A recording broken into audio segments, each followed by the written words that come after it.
Une course à la logistique sur les munitions est lancée. Les pays membres de l'OTAN tenteront par le biais de cette réunion, s'ils arrivent à se mettre d'accord, d'accélérer la production et les livraisons d'armements et de munitions à l'Ukraine.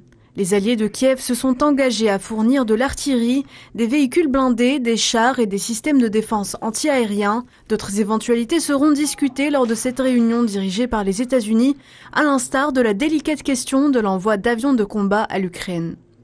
Le secrétaire général de l'Alliance, Jens Stoltenberg, avait néanmoins soulevé l'épineux problème des munitions. En effet, les forces ukrainiennes consomment une quantité largement supérieure à la production des alliés de l'OTAN. Le rythme actuel d'utilisation de munitions par l'Ukraine est beaucoup plus élevé que notre rythme actuel de production. Cela met nos industries de défense sous pression.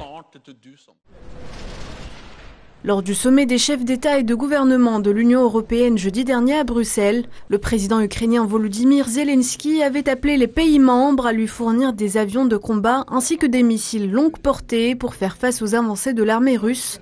À presque un an du début du conflit russo-ukrainien, le soutien à l'Ukraine ne cesse de se renforcer, mais la crainte d'être impliqué dans le conflit bloque de nombreux alliés.